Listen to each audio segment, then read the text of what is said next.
Hi, and welcome back to PR Tech Talk. Normally, my goal with these videos is to explain the process so you can understand what is happening behind the scenes and why. This time, however, I'm taking a slightly different approach.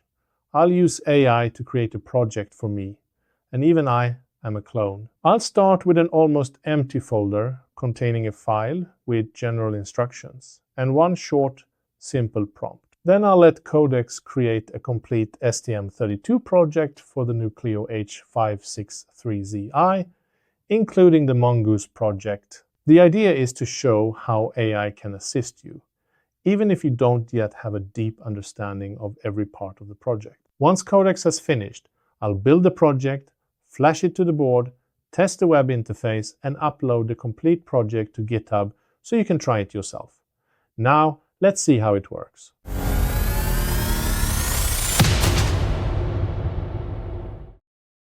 So now here I have my Nucleo H563 board connected through the Ethernet on that connector and to my terminal or to my computer using the USB-C connector there. And here I also have the display, the page that is presented on this Nucleo board. And if I now turn on the LED, we can see that the green LED is turned on the board, and we can turn on the yellow LED, and we can turn on the red LED. And we also have now here on the board a user button. So if I now push the user button,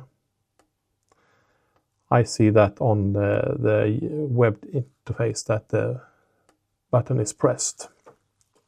So what I have now done, I have now started a ChatGPT Codex instance. And now let's see, I have also made a folder which I call MGH563AI. You can call it whenever you want. And there is no project in this folder at all. There are three folders. There is a prompt, and this is the prompt that we're going to feed to Codex. And if we can make it bigger.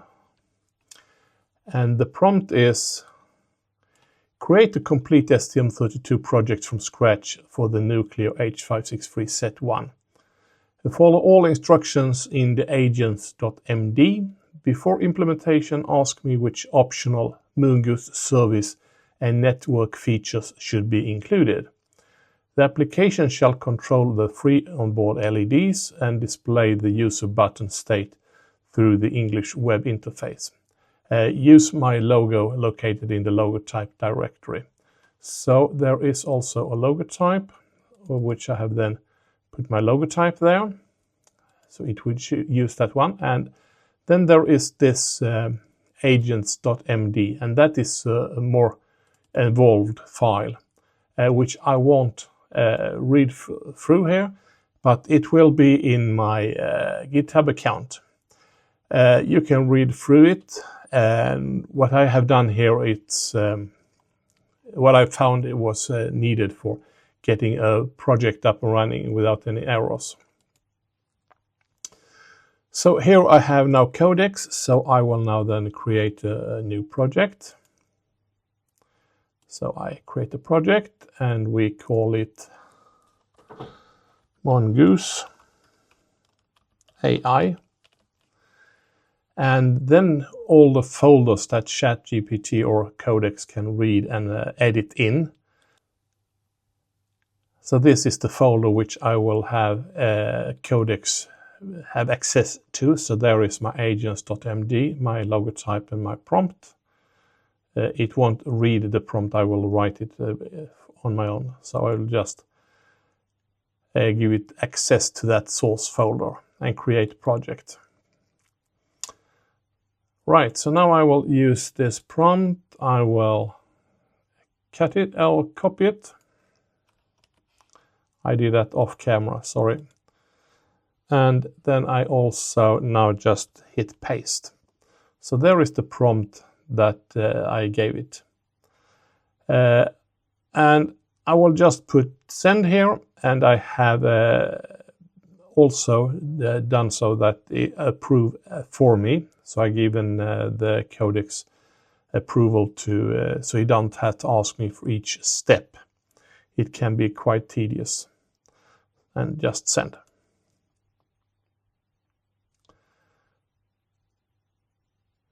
This can take some time, but I will also speed forward it and just so you don't have to be so long video for it. But it says it inspects the workspace, and here it has asked me which optional features should I add. Select any or reply baseline only. And this is what I have written now in the instructions in the agents.md. I have given instructions that these are optional steps if I would like to, or I can just run a basic one and then I will run baseline only. So I reply here.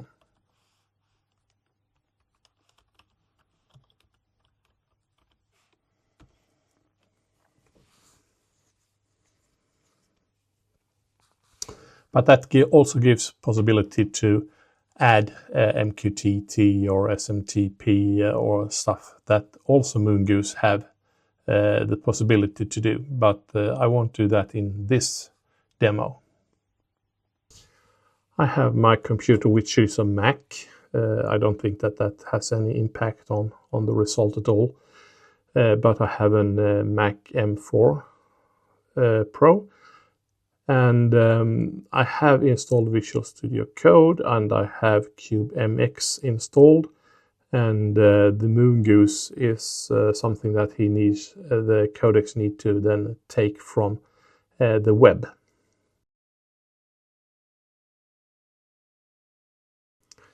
And what we can see now that it's starting to populate the folder with the files.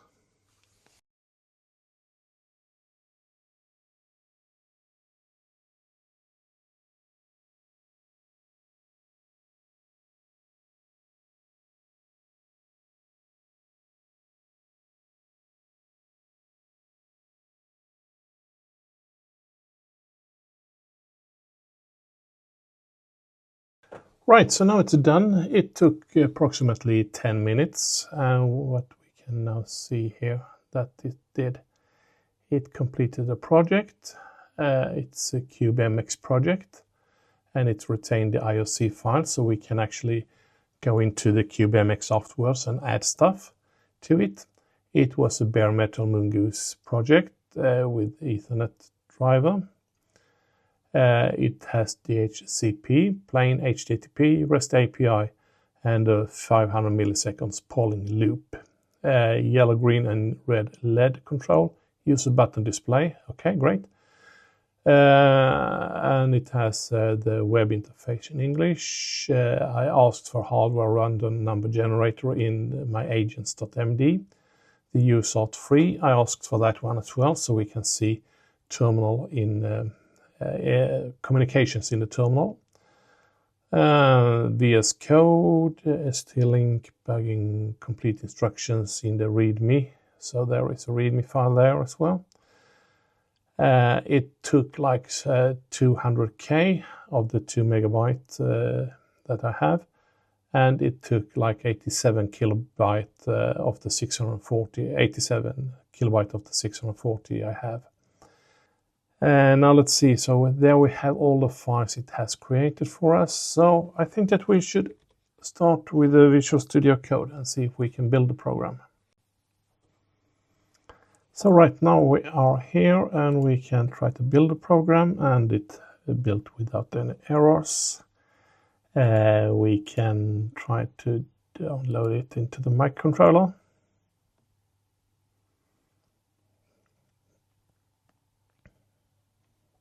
So I have now the nuclear board there, and we can see that there is some communications on the ST-Link interface. We can download the code and launch the code into the microcontroller. It doesn't seem to happen too much on the board. We need then to turn on the terminal. We can see that there is some communication there. We can restart the program so we can see it from the beginning. So now we have it from the very beginning. Network is down, and there we got the IP number from my DHCP server. So if I now take a web page, so if I now write the IP number here, we can see that there are some 500 milliseconds. That was the loop. And we can see the web interface here that is on the Nucleo H563 Set 1 board. There we can see we have the green, yellow and the red LED, and also the live button there, the user button. And hopefully we can now see if I turn on the green LED. Yep, now the green LED is on, the yellow LED and the red LED. And also if we now look on the screen for the release, when I hit this button, it says pressed. And the refresh loop is 500 milliseconds. That is why the reason we see so many iterations here. And I have my logotype up there. So this was created by Codex. And if you run the program, you might get the same result. You might get a different result.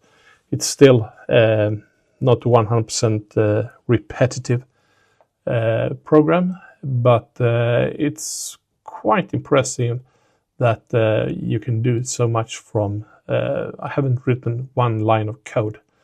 So, from a single prompt and an agents.md file, Codex created a complete STM32 project that we could build, flash, and test on real hardware. This shows how capable AI is today and how it can help you create and explore projects even before you fully understand everything happening behind the scenes. However, AI should be used as an assistant, not as a replacement for learning and understanding the technology. I'll upload the complete project to my GitHub repository and include a link in the video description so you can download it, inspect the code, and try it yourself. Thank you for watching. I'll see you in the next video. Bye!